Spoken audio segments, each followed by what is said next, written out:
Je sais qu'il y en a qui disent « Ils sont morts pour peu de choses ». Un simple renseignement, pas toujours très précis, ne valait pas ça. Ni un tract, ni même un journal clandestin parfois mal composé.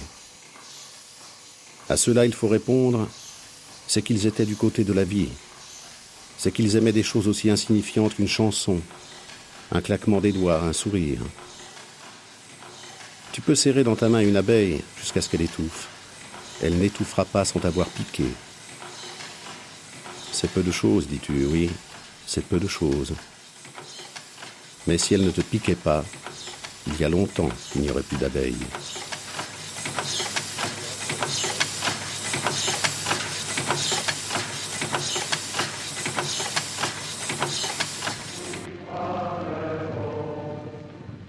Avant l'entrée des Allemands dans Paris, le 14 juin 1940, 9 quotidiens et 30 hebdomadaires quittent la capitale pour la zone sud. 5 quotidiens se sabordent, mais 332 journaux de toutes opinions ont accepté la mise au pas des censeurs de la Propaganda Abteilung, ainsi que les consignes de l'ambassade d'Allemagne, où siège le représentant du ministère des Affaires étrangères du Reich, Otto Abetz. Entre 1940 et 1941, plusieurs titres reparaissent ou bien voient le jour avec le concours financier des services du groupe Presse, dirigé par le docteur Hermann Eich. Par ailleurs, les directeurs politiques et les rédacteurs de tous ces journaux participent régulièrement aux réceptions et aux conférences de presse qu'organise le docteur Karl Epting, fondateur et directeur de l'Institut allemand. De leur côté, les 9 quotidiens et les 30 hebdomadaires qui ont quitté Paris cherchent un refuge en zone non occupée à Limoges, Clermont-Ferrand, Lyon, Toulouse et Marseille. Lyon, ville d'imprimeurs, met à la disposition de la presse repliée, que ce soit l'Action française de Charles Maurras, le Temps de Jacques Chastenay, le Paris Soir de Jean Prouveau, à la fois ses bureaux et ses ateliers d'impression et de tirage. Le Progrès et Lyon Républicain accueillent leurs confrères sans problème, tout comme le Nouvelliste qui ouvre ses portes au Figaro de Pierre Brisson. La maison du Nouvelliste et l'imprimerie étaient très grandes et qu'il y avait de la place pour beaucoup de monde. Alors on ne se gênait pas les uns des autres, on a même offert des étages complets. Alors l'arrivée du Figaro, ils ne nous ont jamais encombrés. D'ailleurs, ils étaient peu nombreux. Quelle était votre fonction exacte à l'intérieur du Nouvelliste ? J'étais chef des informations régionales, responsable d'une 12e édition, de 2 secrétaires et 2 rédacteurs, et de 800 ou 900 correspondants à l'extérieur. Alors ça se passait comment, la censure ? Oh, sans difficulté. Ils nous envoyaient des notes. Vous mettrez telle photographie, tel article à tel endroit, c'est ce qu'on faisait. Les rédacteurs n'avaient qu'à suivre les consignes de la censure. L'intervention des rédacteurs ne servait absolument à rien. Alors les journaux avaient tous un envoyé spécial politique permanent à Vichy qui était en relation avec le gouvernement. Ces articles étaient vus par la censure de Vichy. Nous n'avions pas, nous, le droit de penser. Dans notre cœur, oui, mais en écrivant, non. C'est Lyon qui a l'insigne honneur d'accueillir le maréchal Pétain. Dans ses cris, dans sa ferveur, le pays, en offrant sa foi, répond au chef qui a dit « Je fais don de ma personne à la France pour atténuer son malheur ».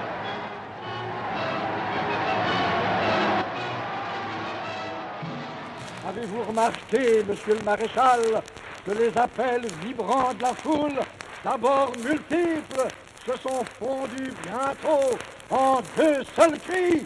Vive Pétain, vive la France.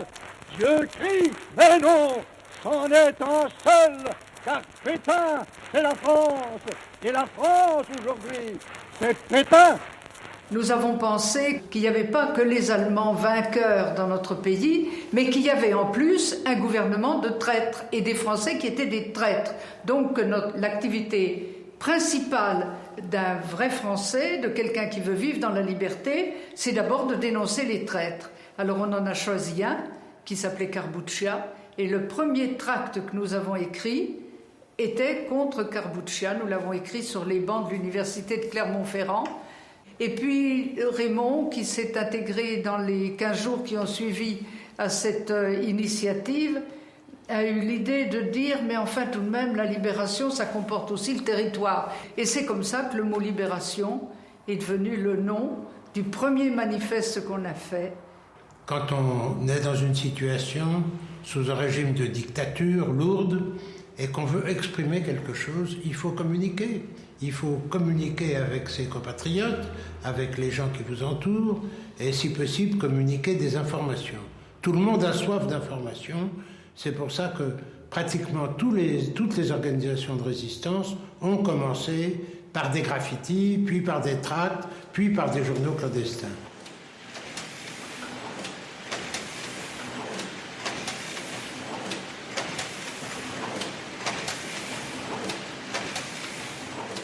Tous ces gens, ils ont au moins 3 caractéristiques en commun. Ce sont tous des patriotes, ce sont tous des volontaires. Les gens de Londres, comme les gens de la résistance intérieure, ont tous été des volontaires, et ce sont tous des gens qui ont désobéi. Tous, y compris De Gaulle, ont été des désobéissants. Ici, Londres. Veuillez écouter maintenant quelques messages personnels. Quand je suis arrivé à Lyon, le père Chaillet a vu que c'était très bien, les cahiers en particulier très importants, mais le père Chaillet a senti qu'il fallait un organe plus populaire. Et par conséquent, après ces cahiers, en même temps que les cahiers, on a inventé les courriers, et à partir du numéro 2 ou 3, c'est moi qui suis devenu l'organisateur de tout ça, et qui a été à l'origine ensuite de ce qui deviendrait le témoignage chrétien par la suite. Parmi les choses les plus délicates que j'ai eu à faire en tant que second du père Chaillet, ça a été de rencontrer des évêques. J'étais tout de même un homme jeune, j'avais 25-26 ans, et je trouvais des pauvres types, la plupart, vraiment des pauvres types, je peux le dire, qui se souvenaient justement de la séparation de l'Église et de l'État, dont certains n'avaient jamais rencontré vraiment des gens non chrétiens. Ils me l'ont dit, ils étaient enfermés dans un espèce de ghetto catho, alors justement. Ça a été vraiment pour moi les choses les plus dures que j'ai faites. Je préférais beaucoup me risquer à diffuser du témoignage chrétien, à porter des plombs, etc., que de rencontrer ces fantômes. Février 1941. Des démarches sont entreprises auprès d'Abetz par les 2 leaders du fascisme à la française. Marcel Déat, idéologue du Rassemblement national populaire, et Jacques Doriot, dirigeant du Parti populaire français. Ils veulent, à l'exemple de l'Allemagne nazie, mettre sur pied le national-socialisme et plonger la France dans l'obscurantisme.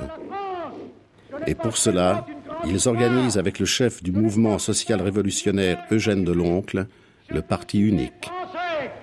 Et c'est dans la mesure où les Français auront commencé le remembrement intellectuel de leur pays que l'Europe commencera à s'apercevoir que la France existe encore. Marcel Déat m'a enseigné la philosophie, c'était en 1937. On remonte à loin dans le temps, là. Et il nous avait appris une certaine morale civique. Quand il disait le mot fascisme, il avait presque l'écume à la bouche. Et quelques années plus tard, je le retrouve avec sa chemise bleue, le baudrier, faisant le salut hitlérien. Ça a été un grand choc quand je l'ai vu aux actualités. Je me suis dit, c'est vraiment une ordure.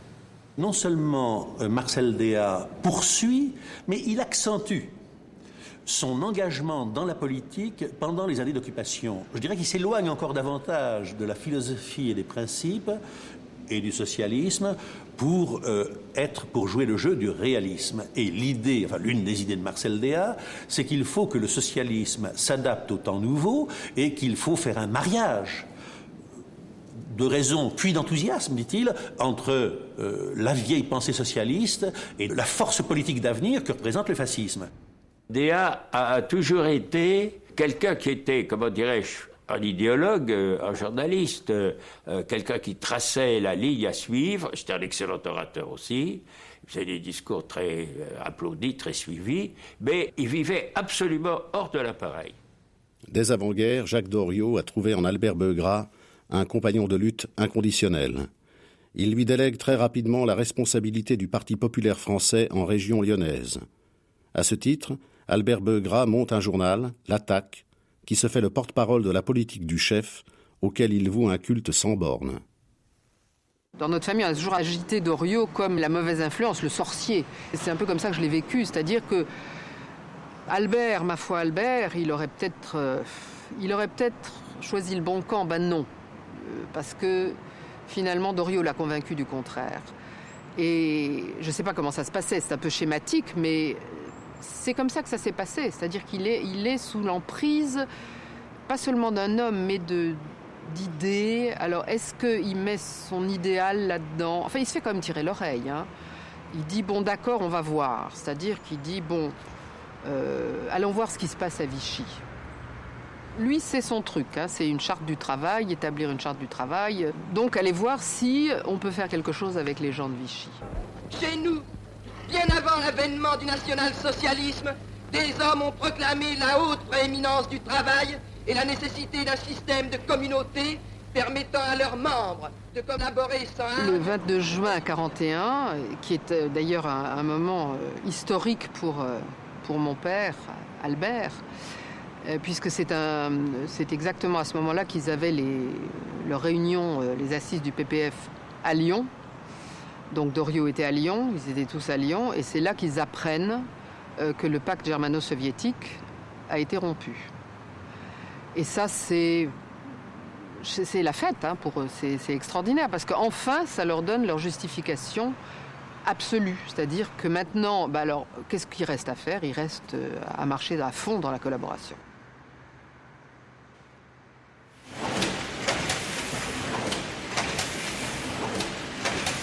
L'apport du journaliste, il est très important pour mettre en forme le message. Mais il était pour nous encore plus important pour collecter l'information. Voilà. Parce qu'ils ont accès à des agences, à des dépêches d'agences, ils ont accès à la presse étrangère, ils ont accès à leur milieu professionnel dans lequel circule l'information. Donc les journalistes étaient là. Je me souviens, ici nous sommes à Lyon, une fois ou deux fois par semaine, nous allions à quelques camarades dans les locaux du Progrès pour rencontrer Yves Farge, Altman, qui, eux, étaient des journalistes opérants qui avaient accès à toutes les sources d'information. J'avais 16 ans et demi, 17 ans. Ça se situait vers juin-juillet 40 à peu près. J'étais encore étudiant, je terminais et j'ai commencé à travailler avec mon père ensuite. Et je suis rentré au groupe Franc-Tireur avec lui, enfin quand il l'a créé, fin 40. Pour ce qui est du transport du plomb, qui était une de mes activités principales, voilà comment ça se présentait. Ça, c'était la valise d'époque authentique dans laquelle je transportais le plomb, qui se présentait de cette façon.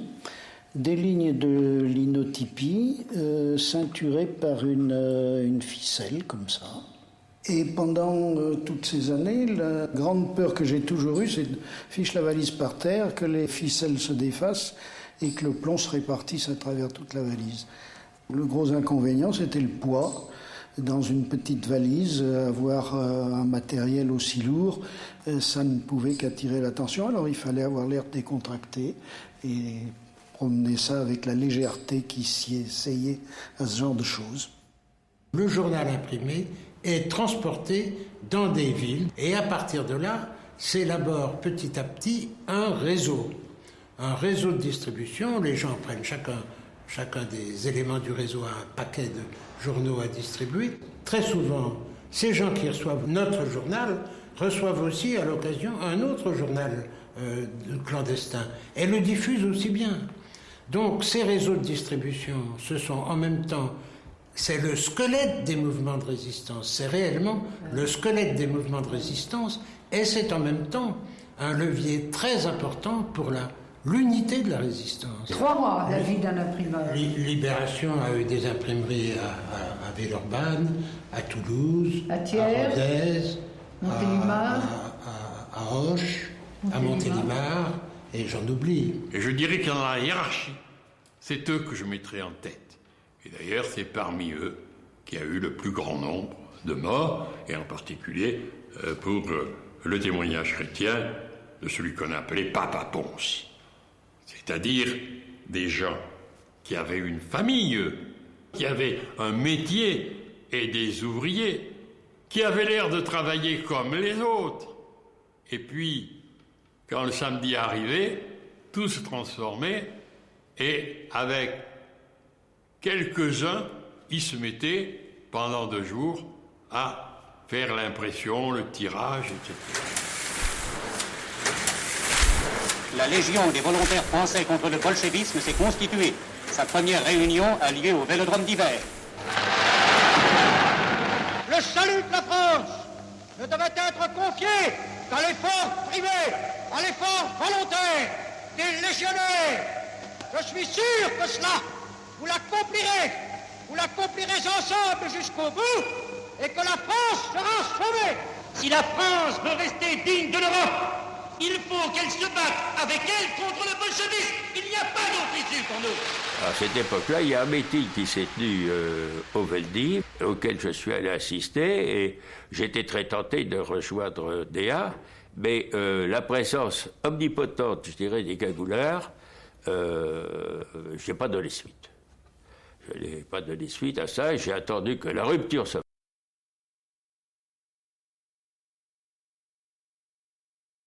passe avec le MSR, et à ce moment-là, j'adhérais aux Jeunesses nationales populaires. En 42. En 42, oui, fin 42. Alors, mais j'ai été effectivement à la tête des groupes d'action, qui étaient donc ce qu'on pourrait appeler le service d'hôte des Jeunesses nationales populaires, pour assurer, par exemple, la protection de Marcel Déat. L'uniforme, c'était la chemise bleue et la cravate rouge. Quelle était la devise Écoutez, je l'ai oublié. À jeunesse héroïque, temps héroïque. Ah oui, jeunesse héroïque, temps héroïque. Oui, c'est vrai. C'était ça, effectivement. On voit sous votre plume plusieurs articles. Oui. Donc signé Roland Goguillot. C'est ça. Hein, qui était votre nom de l'époque. Patronymique. Et alors, dans un de ces articles, Cloche fêlée, il ne plaît pas à tout le monde que Marcel Déat ait fait connaître sa volonté de faire travailler les Juifs et de les utiliser pour des tâches de service civique rural. Si c'était pour proposer de faire travailler les Juifs, c'était pas pour proposer qu'on les déporte. Quelle a été la position du RNP par rapport à la rafle de juillet 42, la rafle du Veldiv? La rafle du Veldiv, on ne s'est pas élevé, évidemment, contre. Ça, là-dessus, c'est certain. Cela dit, il y avait quand même, il y a eu quelques Juifs qui ont été protégés par le RNP. Il y en avait particulièrement au secrétariat du parti.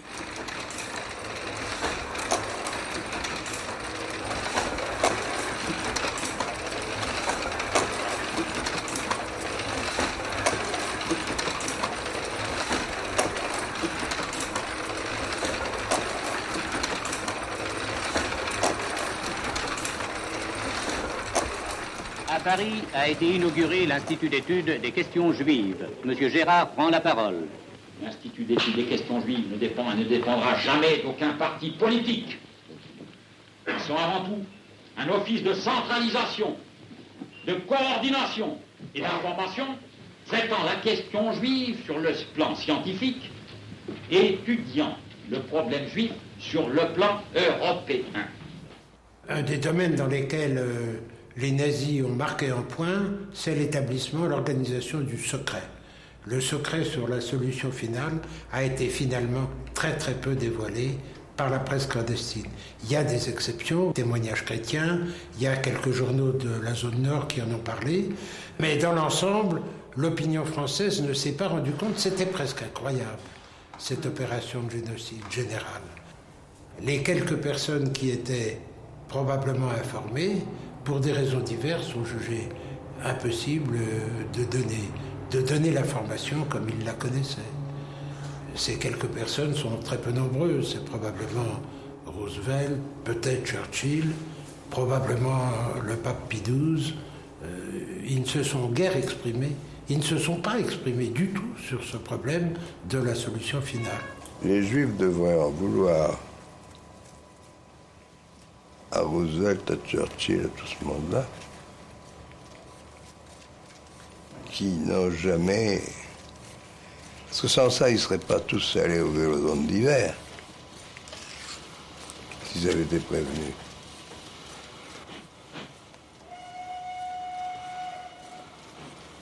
L'information a joué un grand rôle dans cette guerre. Nous sommes ici des nationalistes convaincus que l'Allemagne et la France ont dans le juif un ennemi commun et que, contre lui, la France doit mener la lutte aux côtés de l'Allemagne. Lucien Rebattet, dans Je suis partout, du samedi 6 juin 1942.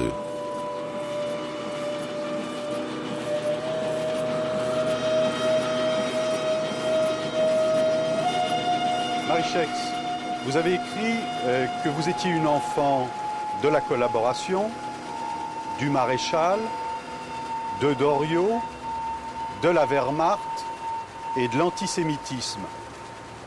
Ça fait beaucoup pour une enfant. C'est chargé, oui. Mais j'ai écrit ça dans un contexte bien précis. Hein. C'était par rapport à l'année 42. Je suis née en 42, le 3 février 42, et c'est pendant que j'écrivais le livre, Les Lauriers, que je me suis rendu compte que cette année était la pire année de l'occupation. Et que c'était dans cette année-là que j'étais née. Et j'ai écrit ces choses qui sont un peu dures, un peu lourdes à supporter, par rapport aussi à la rafle du Veldiv de 42. Et j'ai fait un parallèle entre cet enfant qui était moi, qui était né sous des cieux favorables d'une certaine façon à ce moment-là, et tous ces enfants qui, le 16 juillet 42, avaient disparu. 11 novembre 1942, les Allemands envahissent la zone sud. Beaucoup de journaux se sont sabordés. Le journal, ce qu'on appelait le journal, n'est-ce pas, c'est sabordé. Paris Soir a attendu un petit peu, mais c'est sabordé aussi. Le Figaro s'est sabordé. Le Temps, qui précède le Monde, enfin, qui était le journal, s'est sabordé aussi. Avec un peu de retard, ce qu'on lui reprochera à la sortie de guerre. Oui, bien sûr, mais le Figaro aussi un petit peu. Tout le monde a un petit peu traîné les pieds avant de se décider à s'écarter de la scène. Aucun rédacteur du Nouvelliste, aucun journaliste, aucun des membres du personnel, dont vous, n'avait eu un moment la présence d'esprit de vous saborder? Non, non, pas du tout. On pensait qu'on resterait et on est resté jusqu'au bout. Vous pensiez que les choses pouvaient s'améliorer depuis l'arrivée des Allemands en zone sud? Pas du tout. Mais on savait bien ce qui allait se passer. C'est-à-dire? Et ce qui s'est passé. Nous n'étions pas prophètes, mais on nous l'avait assez annoncé. Alors. Donc après le 11 novembre 1942, arrive la démobilisation. Vous êtes où à ce moment-là? J'étais à Lyon. À ce moment-là, j'ai trouvé quelqu'un à l'Action française que je connaissais, qui était le fils de Léon Daudet, qui m'a dit, tu sais, il y a une place au journal, et si tu veux, on dira que tu as toujours travaillé là, et donc que tu étais avec nous. J'ai eu ma carte d'identité, chose essentielle à l'époque, ma carte de journaliste, et puis j'ai travaillé à ce moment-là, je connaissais un petit peu le journal, j'y avais travaillé comme stagiaire en 1938-39. On m'a confié d'abord les humbles tâches qui sont, vous savez, ce qu'on appelle le virgulage des dépêches qui vous arrivent linéaires comme ça et qu'il faut rendre compréhensible. Et puis j'ai appris un petit peu la composition, la mise en page et tout ça qui m'a beaucoup passionné, que j'aimais énormément. C'est un travail matériel pur qui ne vous engage à rien que simplement la réflexion. Et là, peu à peu, j'ai été nommé ensuite rédacteur, puis secrétaire de rédaction. Et là, je me suis occupé surtout de la mise en place de l'éditorial quotidien de Maurras. Et voilà, ça a duré pendant presque 2 ans. Ah, le cas de Maurras, c'est très compliqué parce que sa surdité jouait un grand rôle. Étant sourd, il était réduit à ce qu'il pouvait lire. Et comme ce qu'il pouvait lire était censuré, on peut dire qu'il manquait d'informations. Il y avait une agence de presse, qui est, comme l'agence France Presse aujourd'hui, qui était l'Office français d'information, qui diffusait des dépêches, et dans ces dépêches, il y avait quelques obligations. On voulait toujours que nous appelions Hitler le Führer, mais Maurras, très ferme sur le langage, disait « mes lecteurs ne parlent pas allemand, ils ne savent pas ce que c'est qu'un ça ». Alors on a voulu mettre le chancelier, mais il n'était plus chancelier. Alors on a fini par dire Monsieur Hitler. Et alors je me souviens d'un titre qu'on avait fait un jour, nous nous amusant beaucoup, Louis-François Offand et moi, on avait mis Monsieur Adolphe, mais Adolphe en toutes lettres, Hitler. Et je ne sais pas pourquoi ça paraissait extrêmement ridicule de s'appeler Adolphe comme ça, parce que en allemand c'est A-D-O-L-F. Là, Adolphe comme ça, c'est comme un nom de maître d'hôtel. Là, à Vichy, j'ai retrouvé des amis. René Vincent. Par exemple, oui. Qui était directeur de la censure de Vichy. Alors là, j'ai occupé des fonctions tout à fait innocentes, puisque j'ai été au bureau d'études. C'était un bureau où on archivait. Et c'est un de mes amis qui a été... J'ai même les deux étaient de mes amis, qui ont été les parrains de Mitterrand quand il a reçu la Francisque. Quand on se promenait là dans la rue à Vichy, Mitterrand, à ce moment-là, il nous a dit, en nous montrant, parce qu'à cette époque-là, les photos du maréchal étaient dans toutes les boutiques. On voyait des petites culottes, des soutiens-gorge, et au milieu, la photo du maréchal. Et il nous a dit, vous voyez cette photo, hein, ben, l'année prochaine, elle n'y sera plus. Alors, comme il tenait ce propos en début 1944, on a dit, oui, ça, il n'y a pas besoin d'être sorcier. Pour savoir que l'année prochaine, elle n'y sera plus. Il a dit, oui, mais ce sera la mienne, à la place. Alors, il s'est trompé de quelques années. Alors, vous avez un parent, Eugène Deloncle, qui monte en 1941 un journal, et le journal s'appelle Révolution nationale.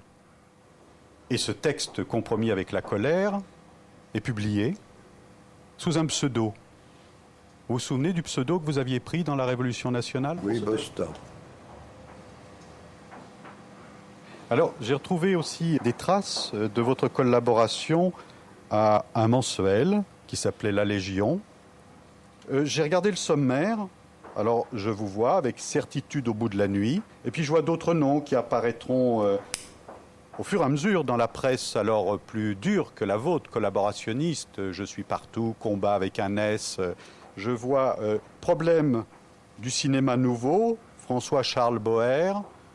J'ai vu Claude Orlan. Alors, ces activités, sous le nom, toujours le pseudo de Jacques Bostan, c'est pas Jacques Laurent. Qu'est-ce que c'est cette équipe autour de la Légion? À la vérité, c'est de la Légion qu'est sortie la milice. Et une partie des gens que vous citez, Claude Roy, François Chalais, si François Chalais est resté. Quand la Légion est devenue la milice, il y a beaucoup de gens qui l'ont quitté quand même. Vous-même avez été inquiété par la milice? Quand vous fournissez un rapport au maréchal Pétain, oui. En quelle année vous fournissez ce rapport au maréchal Pétain? 1944. Ça a des effets, ce rapport. Mais mon secrétaire a été pris par la milice et torturé, enfin pas torturé très, très fort, mais enfin un peu, dans les locaux de la milice. Alors ils ont relâché mon secrétaire. Mais moi j'avais donné ma démission. Alors, je l'ai accepté de la reprendre que si la milice faisait des excuses à mon secrétaire. Mais la milice a dit, mais il faut qu'ils se rendent dans nos locaux pour recevoir les excuses.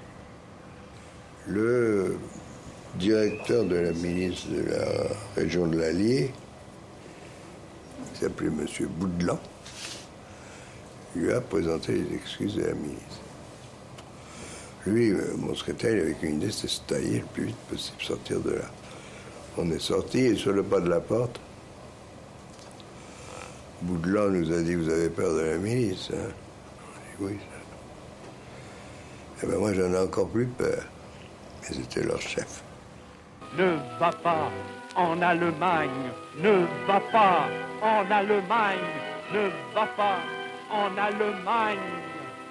C'est au moment du STO, la jeunesse française vous dit merde.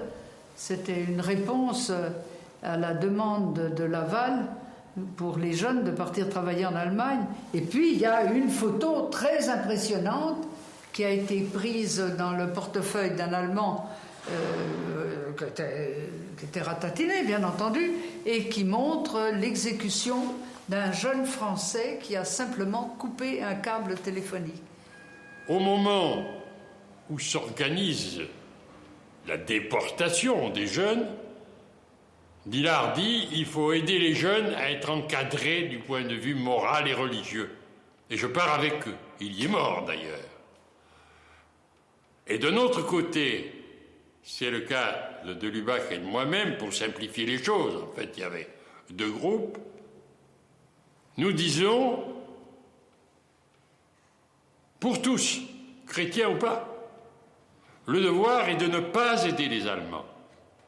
Par conséquent, nous demandons absolument, autant que possible, aux jeunes de se débrouiller, d'aller dans les maquis, de ne pas partir et de résister de cette façon. Oui, alors janvier 1943, je me suis dit, bon, bah là, il faut entrer dans la clandestinité. Mais c'était pas tellement facile parce qu'il n'y avait pas de pancarte ici, bureau de recrutement pour la résistance.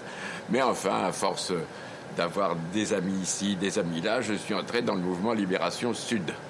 Bah, je m'occupais, oui, d'aller transporter les galvanos chez nos petits imprimeurs de campagne ou de province. Il y en avait un à Montélimar, je me rappelle, qui était bien gentil. Un autre à Bourg-en-Bresse, oui. Et puis, peu à peu, j'ai fait diverses autres petites choses comme ça. Je transportais un peu les armes, je transportais... Enfin, j'étais surtout itinérant. Hein. J'ai beaucoup circulé par le train à cette époque-là. C'était d'ailleurs très amusant, le train. Radio Paris-Mans, Radio Paris-Mans, Radio Paris est allemand. Ici, Londres. Voici notre 9e bulletin d'information. Veuillez écouter tout.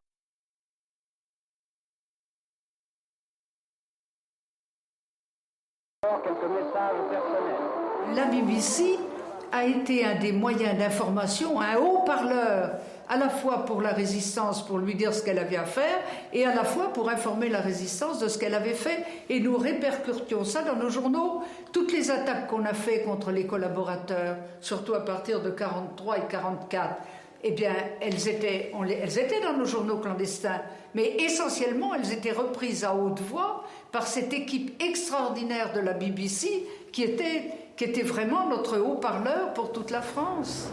Dans le secteur de Kiev, les troupes allemandes résistent avec acharnement aux forces soviétiques très supérieures en nombre. Dans son discours, Adolf Hitler s'adressait ainsi aux combattants. Ce que je demande aux soldats allemands est considérable. Le devoir des hommes du front est qu'ils rendent possible ce qui apparemment est impossible. Au petit matin, la presse officielle est distribuée, bien sûr, par ces distributeurs qui ont droit à l'essence, qui sont les messageries reconnues par le régime de Vichy et le régime allemand, puisque les Allemands sont installés là depuis novembre 1942. Et c'est le journal le plus collaborateur qui existe dans cette zone-là. Le journal est à peine arrivé, la camionnette des messageries officielles à peine partie, qu'arrive une deuxième camionnette chez chacun des distributeurs de journaux en disant « Rendez-nous vite le paquet et surtout ne le mettez pas en vente, la censure allemande s'y oppose formellement, voilà le nouveau que vous devez vendre. » Il rembarque le vrai nouvelliste, collaborateur, et à la place, les gens ont acheté ce journal clandestin officiellement payé. C'est la première fois qu'un journal clandestin était payant. Jusqu'à ce moment-là, on les a toujours vendus gratuitement. Et là, les gens l'ont payé. Et ça a fait dans Lyon une propagande extraordinaire, parce qu'il y avait non seulement des informations sur la guerre. Décembre 1943, c'était la défaite des Allemands en Union soviétique. C'était la grande déroute des Allemands déjà à ce moment-là. Et puis la dernière page, c'était les activités de la résistance. Votre père va être envoyé par Doriot auprès de l'Abwehr, et là, il va s'acquitter d'une tâche de contre-espionnage. Pratiquement, oui. Et c'est d'ailleurs pour ça qu'il a été c'était ça la pièce la plus importante de son dossier, parce que il a mis sur pied un service secret et où il donnait des informations aux Allemands. Il faisait un rapport sur les activités française sur ce qui se passait. Alors je suppose qu'il y avait des gens qui étaient mis en cause. Moi je ne sais pas trop comment ça se passe. Y compris sur les maquis. Sur les maquis, sur tout ça. Mais lui, il pensait que c'était une espèce de note informative, comme s'il était un journaliste qui fait un article. Et que de toute façon, les Allemands, c'était pour cacher, c'était pour justifier une subvention qu'ils touchaient des Allemands. Enfin, je veux dire, quel imbécile pourrait croire ça ? En 1943-44, la presse clandestine ne cesse de dénoncer la presse pétainiste et l'un de ses théoriciens, Charles Maurras, qui écrit dans son éditorial du 2 février 1944 « On serait curieux de savoir si la noble famille est dans un camp de concentration, ou en Angleterre, ou en Amérique, ou en Afrique, ou si par hasard elle a gardé le droit d'épanouir ses beaux restes de prospérité dans quelque coin, favorisé ou non, de notre Côte d'Azur. » Il se trouve que la milice à Nice, où était Darnan, a tiré parti de cet article et est allé arrêter Vance et l'a exécuté. Oui, non, mais ça n'empêche rien. Je reconnais la chose. Si elle est exacte, les avocats de Maurras ont prétendu que la famille avait été arrêtée avant l'article de Maurras. Roger Stéphane, lui, j'en ai même parlé avec lui d'ailleurs un jour, lui prétendait que c'était à la suite de l'article de Maurras, et qui de toute façon, que ce soit avant ou après, reste une délation. Mais je tiens à embêter que cette partie de cet antisémitisme de Maurras, ce n'est qu'un aspect de son œuvre et de sa pensée philosophique et politique. La question juive était une question fondamentale. Non, pas fondamentale, c'était un des... Non, les questions fondamentales, je vais vous dire quelles étaient les questions fondamentales pendant l'occupation, c'était de manger. Voilà, c'était la grande préoccupation de tout le monde. Quand surviennent les restrictions dans le domaine de l'alimentation, comme il faut pourtant manger, enfin se ménager. On fait du drogue, du marché noir, sans s'épater, sans s'émouvoir. Même des malins, il paraît, fabriquent de faux tickets. Nous, les Français, on ne se fait pas de bile, on ne complique pas sa vie pour ceci ou cela. On ne croit jamais que ce sera difficile, on fait ce qui nous plaît, là comme on est, nous les Français. Nous voici au cœur de Lyon pendant le bombardement. Sous les flammes se trouvent des corps. 1000 Lyonnais ont péri. Est-ce cela la guerre moderne? Est-ce cela la nouvelle arme anglo-américaine? Décimée, atterrée, affolée, assassiner. On nous demande d'intensifier le tirage, il faut aller plus fort, il faut sortir davantage de combats, davantage de Marseillaises. Vous devez continuer à faire la défense de la France. Et puis les faux papiers, nous avons besoin des faux papiers, il faut aller plus loin, il faut aller plus loin. Jusqu'à combien vous tiriez? On est arrivé, tracts, journaux. Je crois que c'était plus d'1 million d'exemplaires, oui. C'était pas mal. J'étais donc ce jour de samedi installée à mon petit bureau en train de faire un numéro avec illustration. Lorsque je me trouve regroupée dans la petite pièce dans laquelle il y avait dans un coin, il y avait Jaillet qui composait, au milieu Bollier et Vacher, et il m'appelle pour me demander quelque chose. Au moment où j'arrive entre les deux, on entend « Rendez-vous, vous êtes pris, vous êtes cerné ». Bollier tend la main pour prendre dans le tiroir à côté un revolver, et au même moment, avant même qu'il ait le temps de faire quoi que ce soit, part une rafale de la fenêtre et Vacher tombe à mes pieds. Quand j'ai vu Francisque Vacher allongé devant moi, j'ai vu perler sur son veston ici, perler 2 ou 3 perles de sang en étoiles. Et dans le même moment, j'ai dit à voix basse, il a gagné ses étoiles. C'est idiot, c'est du cinéma peut-être, mais c'est comme ça. Et Bollier me fait signe, nous allons partir par les terrasses. Et on entend la même voix qui crie, cerner le pâté de maison. Et en traversant la rue sur le bord du trottoir, en face, deux rafales de mitraillettes qui étendent Bollier, que j'ai vu tomber, mais je ne l'ai pas vu tomber. Comme ça, je l'ai vu bondir. Je ne sais pas pourquoi, je l'ai vu bondir, peut-être je ne peux pas expliquer.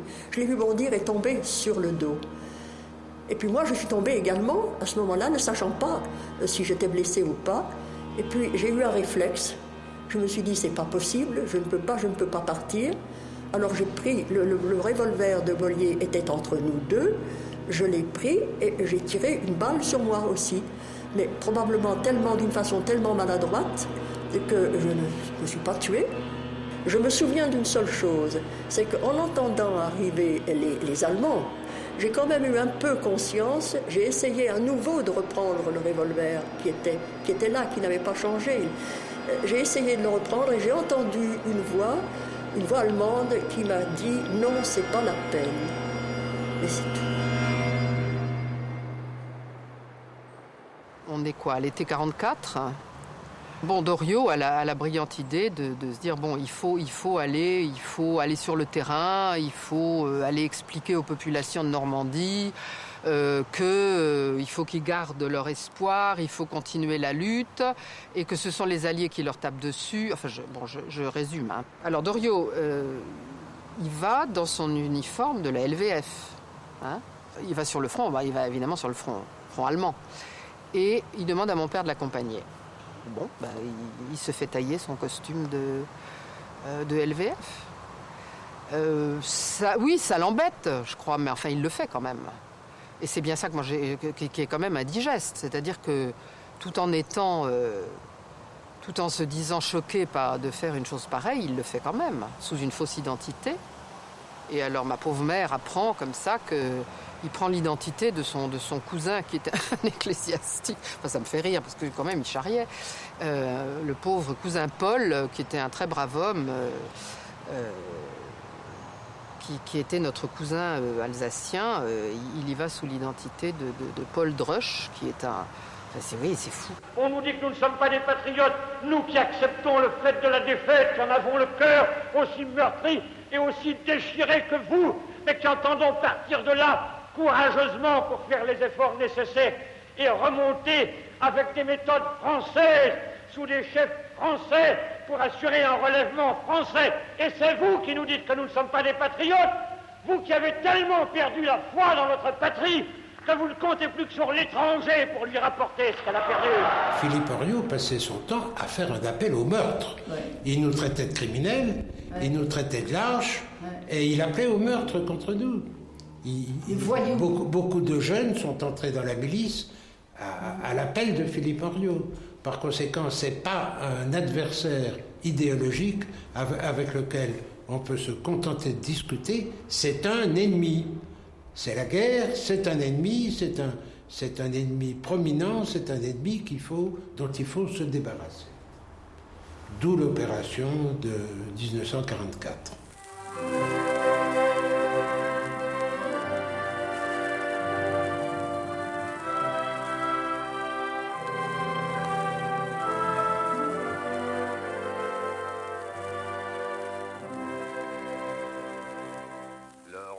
Des salauds ressemble à Hitler, Hitler au Führer et le Führer à Henriot. Ce qui fait qu'en fin de compte, le roi des salauds ressemble à Henriot comme deux gouttes d'eau.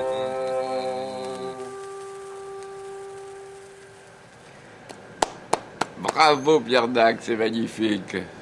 Il était épatant, il trouvait des choses comme ça, exactement ce qu'il fallait. Je me rappelle en effet avoir écrit un article, j'avais intitulé ça « Le chien est mort ». C'est ce que disent les Anglais dans la pièce de Shakespeare, Richard III, lorsque Richard III est tué d'une façon ou d'une autre, je ne me rappelle plus bien comment. Ils disent « Le chien est mort ». J'étais un combattant, hein, et pour moi c'était vraiment un ennemi qui tombait. La mort de Philippe Henriot a été effectivement ressentie très douloureusement, pas seulement évidemment au RNP ou au PPF, mais elle a été aussi à ce moment-là dans tous les milieux, disons, vichysois. Mon père, lorsqu'il prend, fin avril 1944, la rédaction en chef d'un hebdomadaire qui s'appelle Germinal, qui continue de paraître jusqu'au 13 août 1944, quelques jours avant la libération. Et ce qui va vous donner la mesure de la sincérité, de la naïveté, de l'irréalisme total de mon père sont deux choses. nous parlions des 2 articles publiés, Heure H-5, Bombing Parties, articles qui lui ont valu d'être inculpés, ça s'est terminé par un non-lieu, inculpés puisqu'évidemment ils étaient défavorables aux Alliés.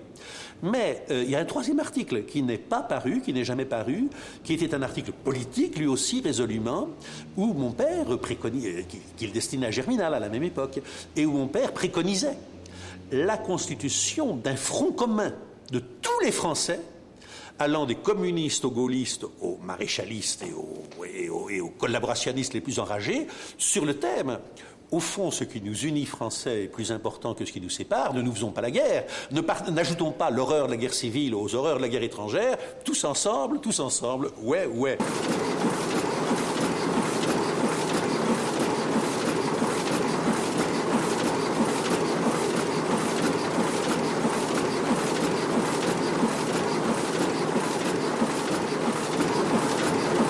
La libération de Paris est arrivée. À ce moment-là, les amis proches que je connaissais, un tout petit groupe, 7 ou 8, avec un commandant Chêne, qui était évidemment son surnom, étaient tous des anciens journalistes qui avaient refusé de collaborer. C'est assez étrange. Du matin ?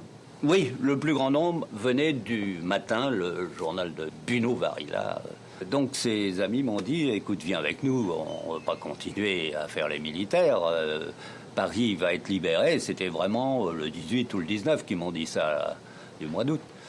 Et j'ai pas hésité beaucoup. Je me suis dit, oui, ça m'intéresse de rentrer dans un journal. On m'a dit, on manque de reporters, tu fais très bien ton boulot, donc tu peux être reporter. Bon, alors j'ai été reporter à Libération, après quelques conciliabules et des réunions au 37 de la rue du Louvre, qui était le siège d'un certain nombre de journaux de la Résistance, après décision du comité parisien de libération qui avait réparti les uns et les autres entre les 3 principales imprimeries, celle de la rue du Louvre, 37 rue du Louvre, l'ancien Paris Soir, celle de la rue d'Anguien, où il y avait le Petit Parisien, là est venue s'installer l'Humanité, et celle de la rue Réaumur, 100 rue Réaumur, où se sont installés François et Franc-Tireur. François, pas encore sous ce titre, Défense de la France, et franc-tireur. Et combat. Et combat, très juste, bien sûr.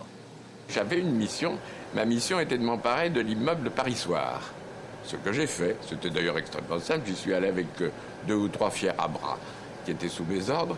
Je me suis présenté, j'ai dit au nom de la Résistance, je viens prendre possession de Paris Soir. Tout le monde était épouvanté, il y avait 20 personnes. Ils ont cru que j'allais les faire, que j'allais les tuer. J'avais une mitraillette très imposante, qui n'était d'ailleurs pas chargée, sur l'épaule.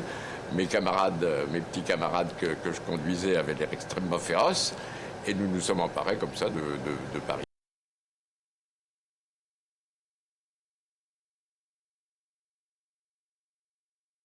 Soir sans coup férir. J'ai vu passer une colonne de soldats allemands, mais c'était certainement pas des essais, c'était des pauvres types qui courbaient les chines. Alors on leur avait arraché leurs boutons, leurs uniformes, leurs casques, et ils cheminaient en colonne, et les gens crachaient dessus. Et ça m'a choqué. J'ai dit, on n'est pas là pour faire cette espèce de justice immanente. Donc je fais un papier sur les prisonniers allemands, et j'écris que j'avais un peu honte, ou je sais pas quoi, de voir la foule cracher sur des vaincus de cette façon-là. Et je donne mon papier, on me dit, tu peux pas écrire ça. C'était ma première censure. On dit, non, tu vas choquer les gens si tu dis que tu as été toi-même choqué en voyant cette scène d'humiliation des soldats allemands. Mais laissons ces écœurants spectacles remplacés par « Mais les FFI les protégeaient solidement ». Je suis allé à la préfecture de police. Alors arrive le général de Gaulle. Il a serré 4 mains. Il était long, il était blanc, il était sec, il était froid. Serré 4 mains. Et parmi ces 4 mains, il y avait la mienne. Là, j'ai eu un petit sentiment d'histoire. Parce que de Gaulle, c'était pour moi quelque chose que j'attendais depuis 4 ans. Monsieur François de Menton, ministre de la Justice, vous parle. Au lendemain de la libération, il n'était pas de tâche plus urgente et plus importante que le châtiment des traîtres et des collaborateurs. Cette œuvre de stricte justice. Il y a un procès qui vous marque. C'est un procès de patron de presse. C'est le procès de Lucher, oui. Lucher qui a été sous l'occupation, directeur d'un journal, Les Nouveaux Temps, et surtout président de la Fédération de la Presse. C'était un corrompu, quoi. C'était un pourri, quoi. Il voulait de l'argent, et c'était un jouisseur. Et il a trouvé de l'argent facilement, parce qu'il était ami avec Abetz depuis avant la guerre, quoi.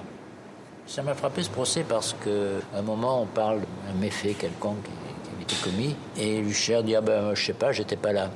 Et le procureur, Lindon, se dresse, et puis c'est très impressionnant, dans la robe, avec les effets de manche et tout ça, et puis il tend le bras vers lui, comme ça, il dit « Évidemment, vous n'étiez pas là, vous étiez toujours à table ou au lit. » Et puis pour ce à table ou au lit, on l'a condamné à mort et fusillé. Nous, c'était la condamnation à mort. Je vous dirais que je n'y ai jamais beaucoup cru à mon exécution. C'était un drame effroyable. Brasillac a été fusillé. C'est très triste à dire pour Robert, pour lequel j'avais énormément d'affection. C'est lui qui nous a sauvé la vie, en grande partie. Comment ? En mourant. En mourant le premier. Rebatté, bon, il a tenu des propos inverses. Il a dit « Oh, mais ils ont vraiment été idiots de ne pas me fusiller. Hein. » Enfin, il a dit ça même plus vulgairement. Oui. C'est vraiment un personnage répugnant. Enfin. Ce qui avait d'effrayant dans Je suis partout, c'est qu'il y avait en effet une page qui était consacrée à une délation dont on savait combien elle était dangereuse, parce qu'elle menait les gens qui étaient dénoncés à la mort. Je n'ai pas été choqué de l'exécution de Brasillac.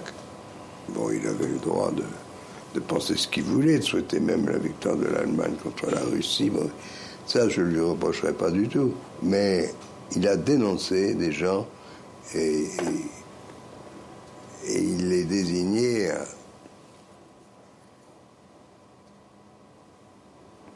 ils étaient poussés au crime. Non, c'est impardonnable. Vous êtes arrêté, et quel est le mobile d'inculpation? Qu'est-ce qu'on vous reproche? Le mobile d'inculpation, je crois que c'était intelligence avec l'ennemi, voilà. On vous présente des articles, des choses? On m'a présenté effectivement des articles, on a énuméré les fonctions que j'avais remplies. Je n'ai rien regretté. Je continue à ne pas regretter tant que j'aurais rien entendu du côté des Bolchos. Un jour de 1946, ma mère nous annonce qu'on va aller voir papa. On va aller voir cet homme. Et elle nous dit on va aller le voir. Et on va aller le voir rue des Saussets. Bon, allez, on rentre dans un bureau et on nous dit on va. Et maman me dit, moi petite fille, on est avec ma sœur et mon frère, on est tous là en famille, et elle me dit tu vas voir ton papa. Et je vois arriver un homme que je connais pas, entre deux, je suppose entre deux policiers, ou peut-être entre deux hommes en civil, je ne sais plus. Et là je vois cet homme qui s'approche de moi, très ému, et je lui dis bonjour monsieur, et je lui tends la main. Et là je vois un homme qui pleure et qui me prend dans ses bras. Et voilà, et on me dit c'est ton père. Alors, je dis c'est mon père. Comment s'est passée l'arrestation de votre père? Autre gentiment, chez lui, sont deux messieurs qui viennent lui rendre visite et qui l'emmènent au commissariat, de là au dépôt et de là à Fresnes. Que lui, professeur, intellectuel, auteur d'articles, soit incarcéré, soit révoqué de l'enseignement. Or, il aimait enseigner, il savait le faire.